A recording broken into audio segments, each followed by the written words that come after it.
quantos acharam, diz amém. Que diz assim: segui a paz com todos os homens e a santidade, sem a qual nenhum homem verá o Senhor. Somente até aí é mais do que o necessário. Senhoras e senhores, sem sombra de dúvidas, a igreja está vivendo os seus últimos momentos na terra. Eu sei que essa afirmação parece clichê, porém seria clichê, apóstolo Lucas, se não fosse verídico.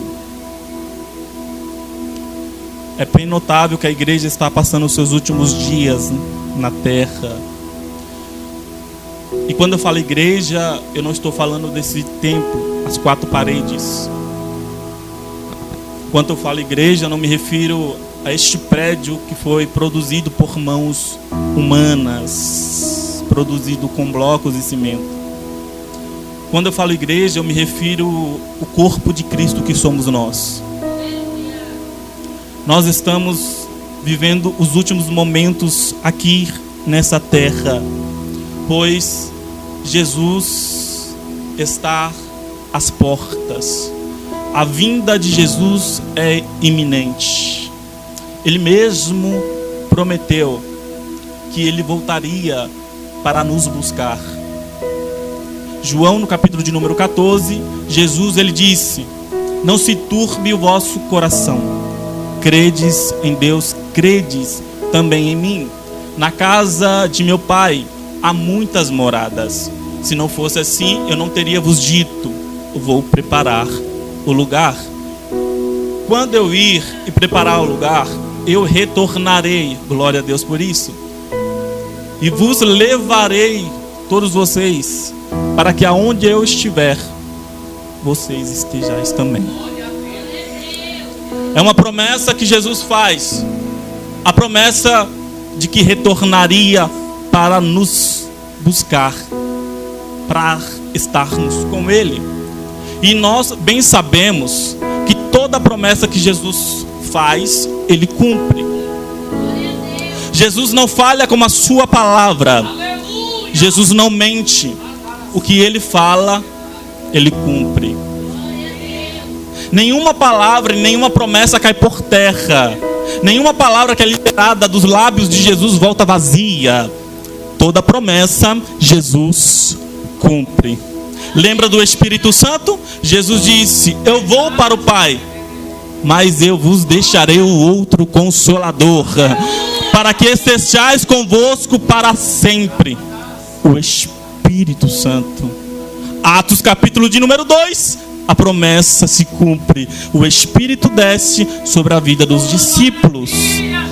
Porque toda promessa que Jesus faz, Ele cumpre. Toda promessa que Jesus faz, Ele realiza. Porém, não serão todos que alcançarão essa promessa, infelizmente. A promessa da Nova Jerusalém só é para quem vive uma vida de santidade, para os justos, para quem se consagra. Infelizmente, não são todos que viverão essa promessa. Essa promessa não é para ímpio, para os injustos, para quem não tem uma vida de santidade.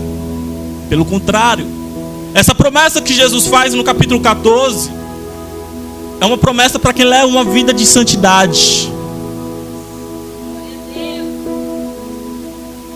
O texto que lemos em Hebreus capítulo 12, no versículo 14, percebemos que o autor desconhecido da carta aos Hebreus nos exorta a vivermos uma vida de santidade, porque sem santidade ninguém verá o Senhor. É necessário levarmos uma vida de santidade a Deus. É necessário nós levarmos uma vida de santidade ao Senhor. Billy Graham, um dos maiores pregadores do século XX, em um dos seus sermões escatológicos, ele disse: que nós deveríamos estarmos preparados para quando Jesus vier, nós não ficarmos.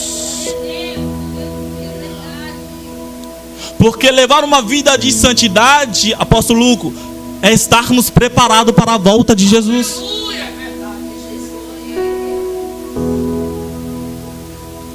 Nós devemos estarmos preparados para quando a trombeta soar. E santidade não tem a ver com aquele que não erra, mas santidade tem a ver com aquele que está sempre se limpando.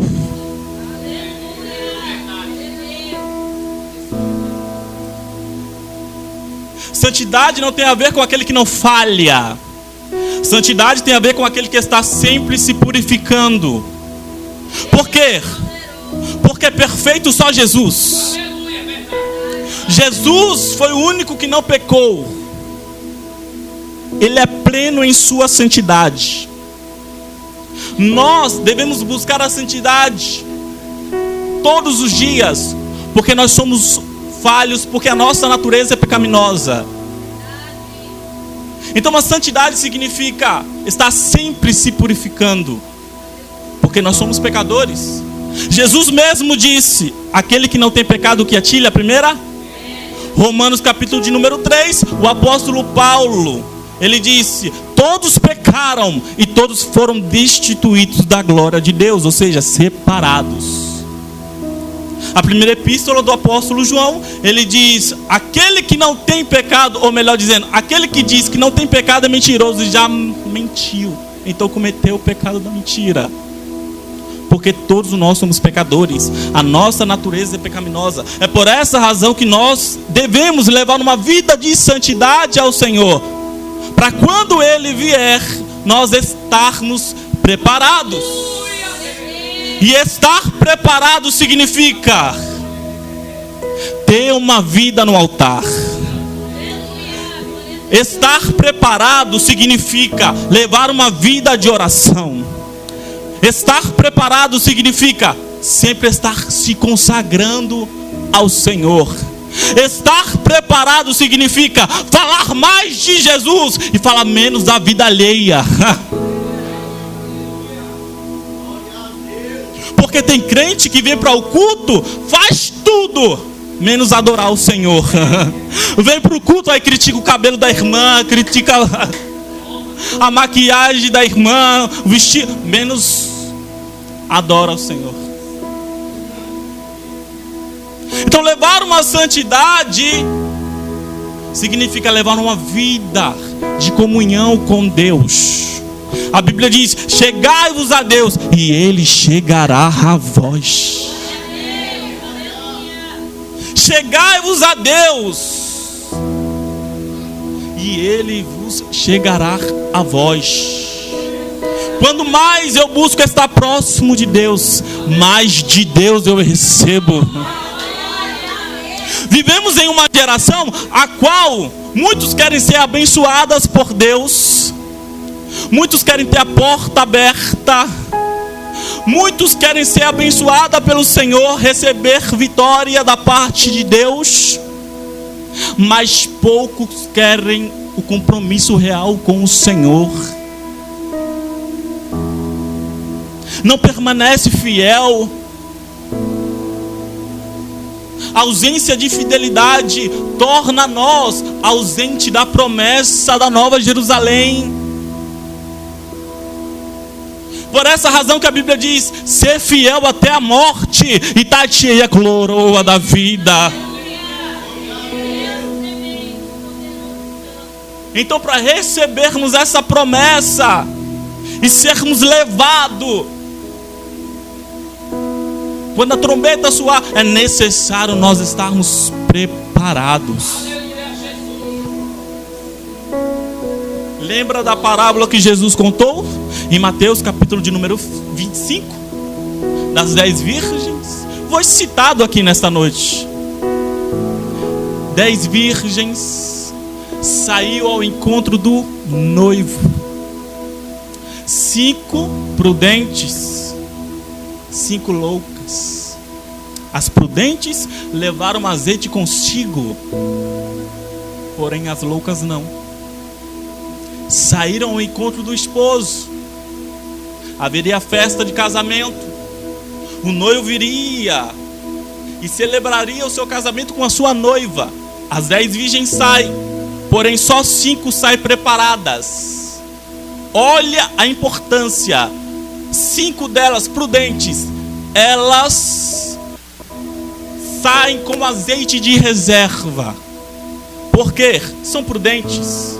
Provavelmente pensaram: e se o noivo tardar? 5 delas, loucas, imprudentes, não levaram azeite consigo. O noivo tardou. Elas adormeceram. Meia-noite ouviu-se um clamor: aí vem o noivo. Elas despertaram. As que tinham azeite de reserva se levantaram com uma alegria: aí vem o noivo. Porém as imprudentes, que não levaram azeite de reserva consigo, acordaram desesperadas. Porque a ausência de azeite manifesta desespero, preocupação. Mas quem leva azeite consigo tem tranquilidade na alma, alívio na mente e paz no coração. Meia-noite, o noivo vem aí. As prudentes tranquilas se levantaram, e as loucas preocupadas olharam para as prudentes e pediram azeite emprestado.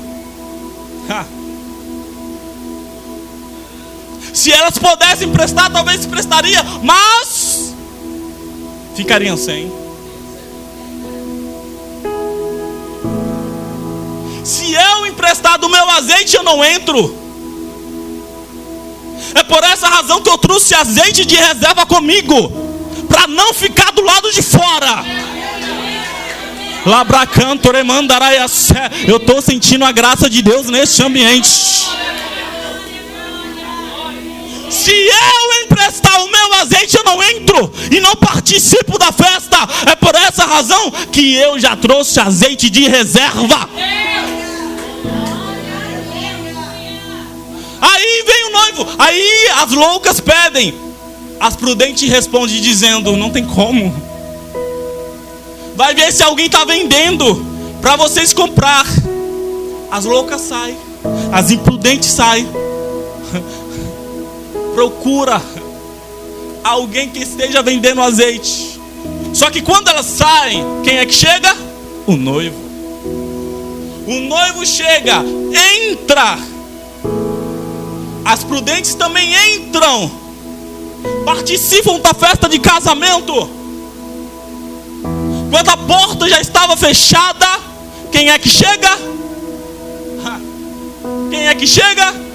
Me ajuda a pregar. Quem é que chega? As loucas chegam desesperadas, dizendo: Senhor, abre-nos a porta.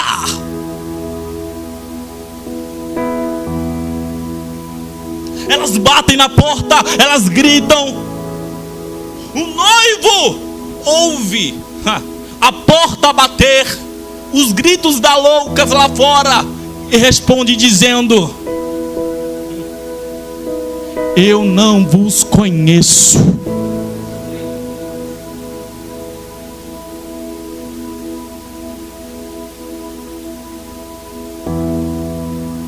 Esses dias eu ouvi, pastor, um ímpio dizer: quando Jesus voltar, eu me converto. Quando Jesus voltar, eu mudo de vida. Quando Jesus voltar, eu viro crente. Só que não haverá mais tempo. A porta já vai estar fechada. E sabe qual vai ser a resposta do noivo para o ímpio?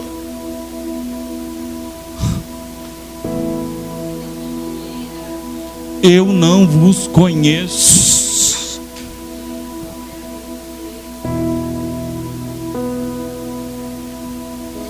prudentes levaram azeite consigo e foram levadas para estar perto do noivo. O azeite representa santidade. O azeite representa a vida com Deus. Porque naquele grande dia só vai ser arrebatado aqueles que verdadeiramente tiverem uma vida com Deus. Não é falar, eu sou cristão, da boca para fora. Tem que viver o evangelho genuíno.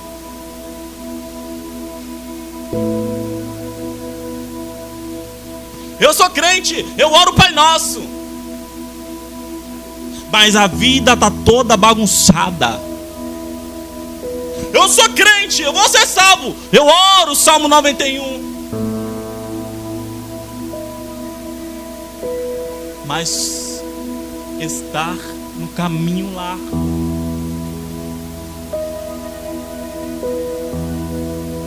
Então é necessário nós estarmos preparados.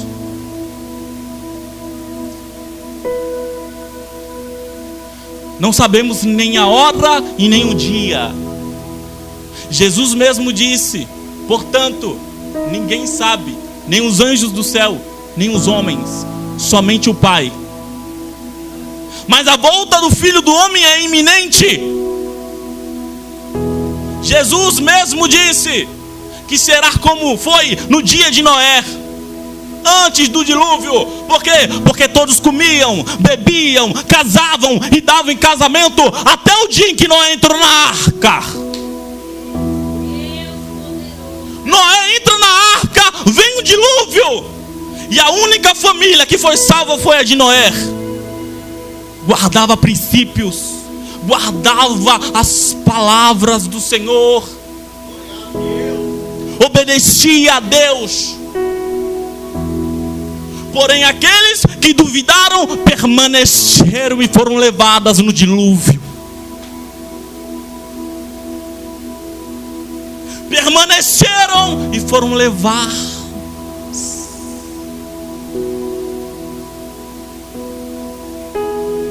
Jesus disse que naquele dia 2 estarão no campo, um será tomado e o outro será deixado. Naquele grande dia, 2 mulheres estarão moendo um moinho, uma será levada e a outra será deixada.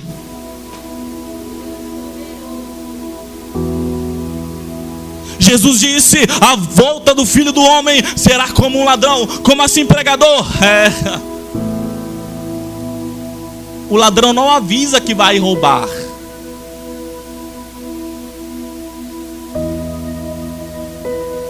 Ele vai na calada da noite, quando o dono da casa estiver dormindo, quando o dono da casa estiver despercebido. É por essa razão que nós devemos vigiar. Vigiai, porque não sabemos nem a hora e nem o dia. Mas a certeza que temos é que Ele voltará. E quando nós olhamos para a realidade deste mundo, nós observamos, porque é visível, os sinais estão aí. Acredita quem quiser, mas os sinais estão aí. Jesus mesmo disse que haveriam sinais que revelariam a sua volta. Fome, pestes, guerras e rumores de guerras são sinais. A natureza está mostrando.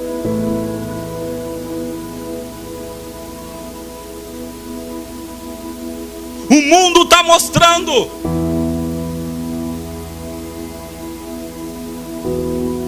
O relógio do Apocalipse está se cumprindo.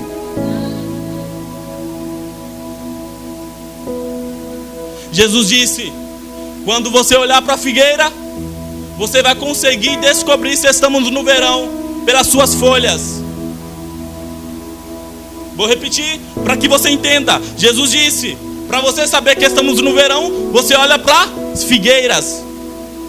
Olha para as folhas das figueiras. Então vocês saberão que estamos no verão. Assim Jesus fala também sobre os sinais do fim dos tempos. Olha para os sinais e vocês entenderão que está próximo a minha vinda. Ele voltará e levará nós para estarmos junto com Ele. Labracanto remandaraiassé. E Ele virá entre as nuvens, como assim está escrito. Naquele grande dia, Ele virá entre as nuvens, e a igreja será arrebatada desta terra.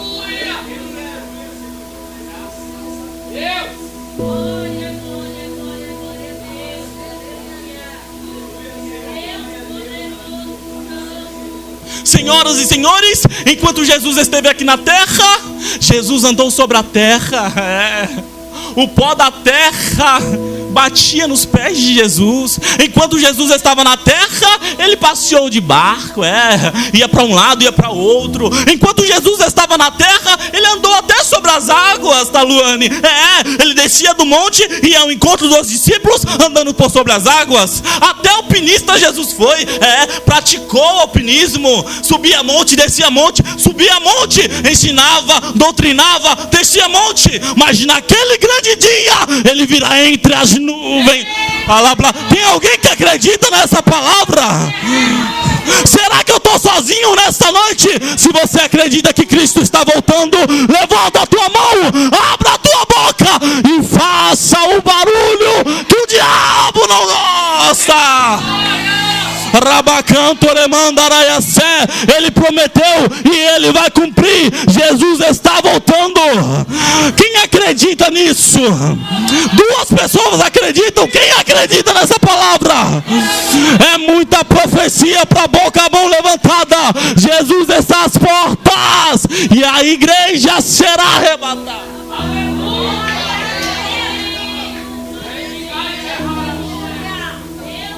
Ele virá entre as nuvens. Lembra de quando Jesus está sendo assuntos ao céu?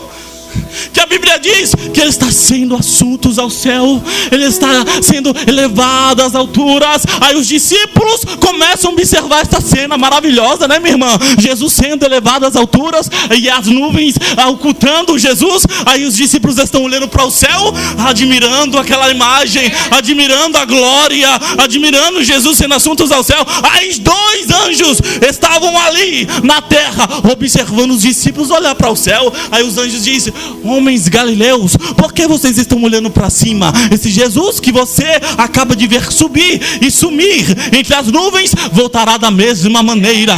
Voltará da mesma maneira. Voltará da mesma maneira. Voltará da mesma maneira. Voltará da mesma maneira.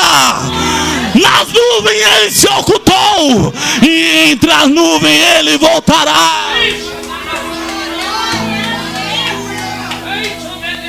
Ele voltará com seus cabelos brancos. Ele voltará com seus olhos como chama de fogo. Ele voltará com as suas vestes gloriosas. Ele voltará com seus pés reluzentes. Ele vai voltar.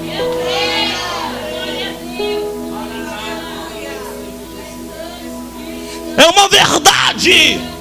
E a verdade precisa ser pregada. É uma realidade, e essa realidade não pode cair em esquecimento. Infelizmente, nós vivemos em uma geração onde muitos pregadores têm pregado o evangelho falso, o evangelho triunfalista, só um evangelho de vitória, o evangelho somente de conquista, esquecendo de pregar o evangelho genuíno, um evangelho que confronta, uma verdade que me muda. Porque eu prefiro uma verdade que me confronta, mas me leva a viver um futuro saudável, do que viver uma mentira que me levará a um futuro duro, doente. A verdade pode me confrontar hoje, mas me tornará feliz amanhã. A verdade pode me doer hoje, mas vai me tornar saudável amanhã. O arrebatamento é uma realidade, é uma verdade. Tem que mudar, tem que viver uma vida de santidade para alcançar essa promessa. Tem que colocar os pontos nos is, tem que colocar a casa em ordem.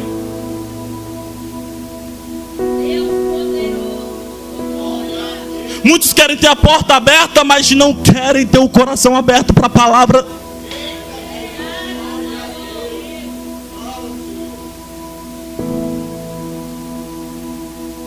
Muitos querem que Jesus faça um milagre, mas não tiram uma hora para falar com Deus. Não tiram uma hora de oração. Não se consagra. Jesus disse: eu vou, mas eu volto. E Ele está voltando. E é necessário colocarmos a nossa casa em ordem.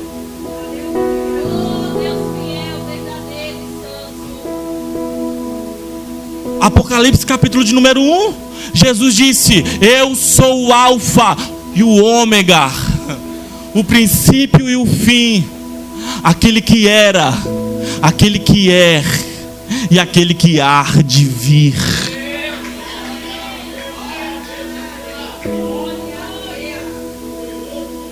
Aquele que era, aquele que é e aquele que há de vir.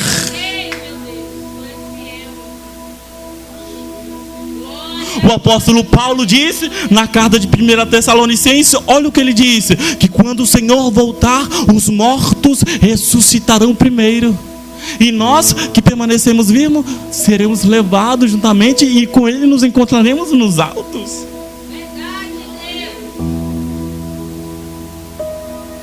Eu acredito nessa verdade.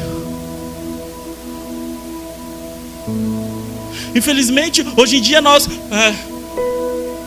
acessamos a rede social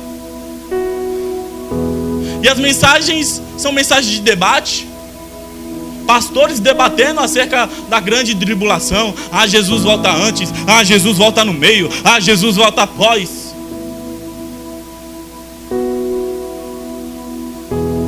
O debate tão duro que falta os pastores se agarrar, defendendo o pré-tribulacionismo, o mid e o pós.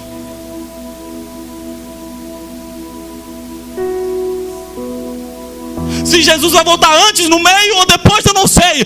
A minha certeza é que Ele vai voltar. Aleluia!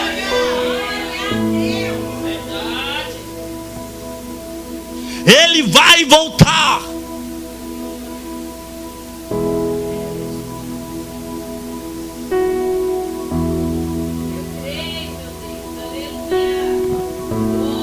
Hebreus 12.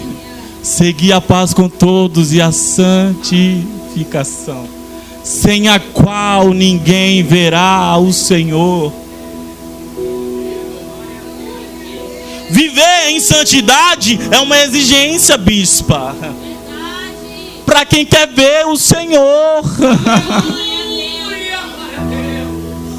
Viver em santidade é um princípio que nós devemos cumprir para adentrarmos na região celestial. Não é de qualquer forma, não é de qualquer maneira. Ah, pregador, mas a salvação não é por obras. Não é por obras. É pela graça mediante a fé. Só que a minha fé é manifestada através das obras que eu faço.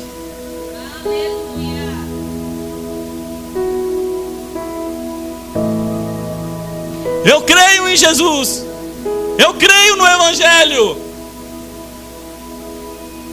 Mas a sua vida está pautada nos princípios bíblicos bíblicos.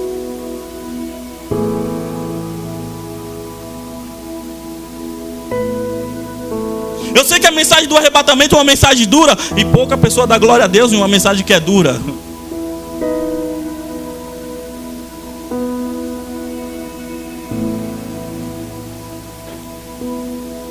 Mas o importante não é você dar glória a Deus e continuar da mesma forma. Não, o importante é você ser transformado por dentro com a mensagem que é pregada.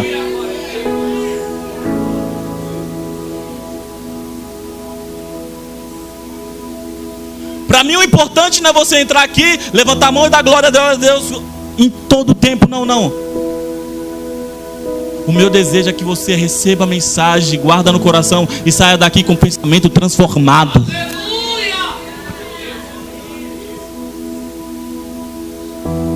Porque não adianta eu rodar, eu sapatear, falar em línguas e continuar da mesma forma, continuar da mesma... De nada adianta. Eu posso vir aqui, rodar, entregar profecia, dançar em mistério. Isso é bom e eu gosto. Mas o mais importante é ser transformado, é ter a mente transformada. É sair do culto dizendo: realmente eu preciso mudar nessa área, eu preciso mudar aqui nessa outra área também.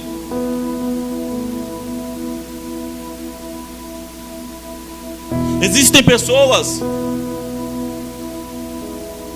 que ainda não receberam as bênçãos de Deus que o próprio Deus prometeu, porque ainda não se consertaram por dentro. Nós olha, é bonito, tá bem arrumado, tá cheiroso, tomou banho, arrumou cabelo, fez tudo. Mas por dentro o coração ainda está endurecido, e coração endurecido é difícil de Deus trabalhar.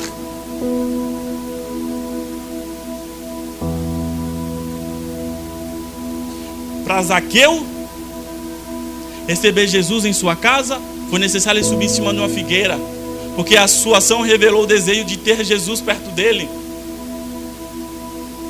E Jesus fez questão de dizer: Zaqueu, desce depressa, porque hoje me convém entrar na tua casa. Aleluia.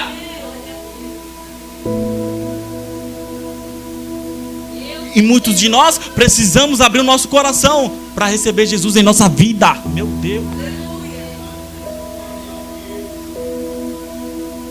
Tem pessoas que têm 2, 3, 4, 5 anos de crente e ainda não teve uma experiência real com Jesus. Não conheceu Jesus verdadeiramente.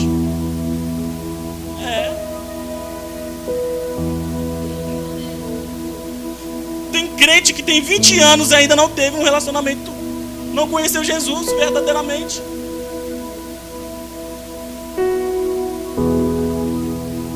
Os discípulos de Jesus estiveram 3 anos com ele. Jesus fazendo milagre, os discípulos vendo. Jesus curando o cego, Jesus curando leprosos, Jesus ressuscitando mortos, Jesus até se transfigurando no monte da transfiguração. Os discípulos vendo tudo. Pedro, Tiago e João, os principais, pertinho dele, contemplando todas as coisas. Mas quando Jesus está na cruz, nenhum deles estavam por perto. Pedro negou, Judas traiu, e Jesus permaneceu amando. Mas a vontade de Jesus é que todos eles tivessem o conhecimento de quem verdadeiramente ele era e representava. Precisou ele morrer e ressuscitar para eles entenderem.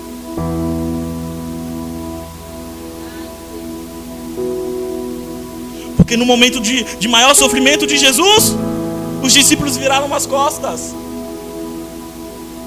com medo dos romanos, ameaçados. Jesus foi traído, Jesus foi preso, Jesus foi julgado e injustamente foi condenado. Na cruz ele sangrou estava com sede e pediu água, e os homens deram vinho, ou melhor dizendo, vinagre.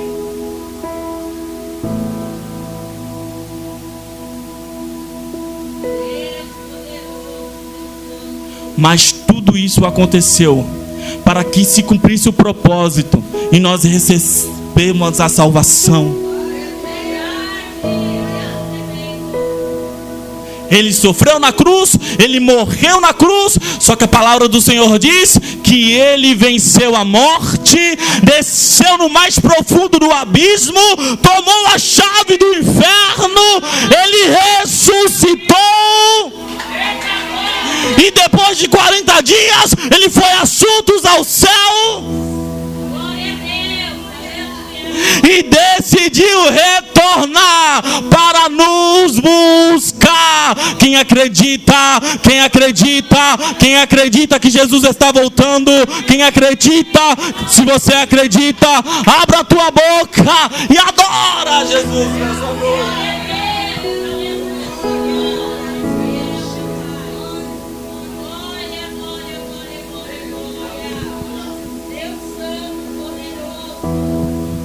Foi mencionado aqui na saudação que o pastor Vinícius deu.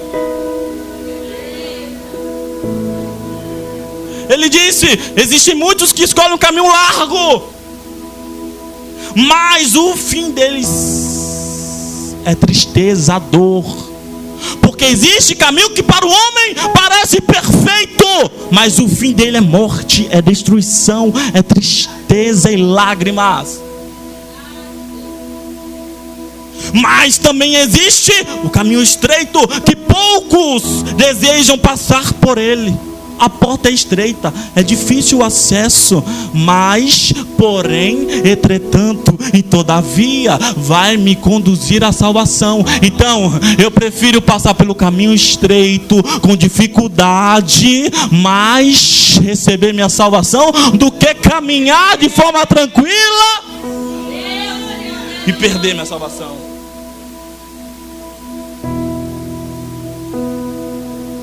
Não porque eu prefiro ter uma vida mais fácil, mais tranquila. Olha o ímpio não vai para o culto e compra carro toda semana, compra casa toda semana. Olha a vida dele, está prosperando.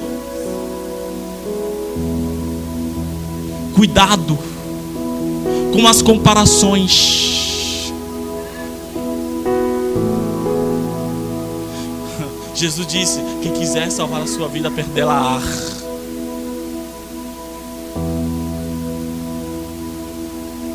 Quem perder a sua vida por amor de mim, achará. O caminho é estreito, mas me conduzirá à salvação. É difícil, às vezes enfrentamos problemas e pensamos em desistir. Jesus disse: neste mundo tereis aflições. As dificuldades vêm, bate contra a nossa casa, a nossa estrutura é balançada e nós pensamos em desistir, abandonar a embarcação, entregar o departamento, entregar o carro, dizer: eu não vou mais para o culto, eu não vou ser mais crente.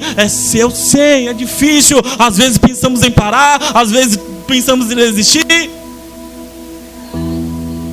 Que diante da dificuldade, a nossa alegria e o nosso prazer é saber que Jesus está ao nosso lado, segurando a nossa mão e nos ajudando a passar pelas dificuldades. Se lembra dos discípulos quando estavam no mar e se levantou uma grande tempestade? Jesus estava na popa dormindo. Eles entram em desespero. Calma aí, mas Jesus está na polpa. Mas ele está dormindo, mas ele está na polpa. Ele está na embarcação. Mas e essa tempestade? E essa luta? E essa porta fechada?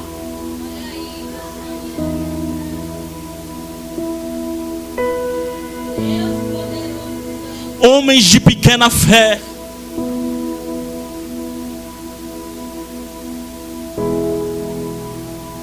O evangelho genuíno não nos ausenta de passarmos por lutas. Vamos passar por dificuldades, Mas a nossa alegria é saber que Jesus está ao nosso lado, nos ajudando a vencer as dificuldades.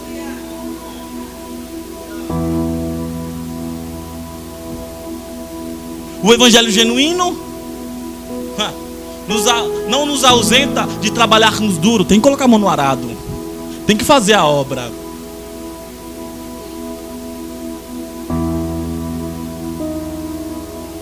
Mas a certeza que temos é que Jesus está conosco, nos guardando, nos protegendo, nos livrando. Se não fosse Jesus em nossa vida, se não fosse a mão de Deus sobre a nossa casa, sobre a nossa família, o inimigo já teria nos tragado vivos.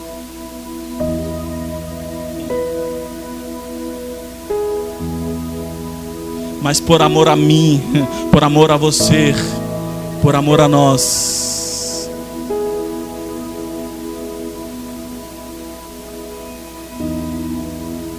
Jesus prometeu que vai voltar e Ele vai voltar.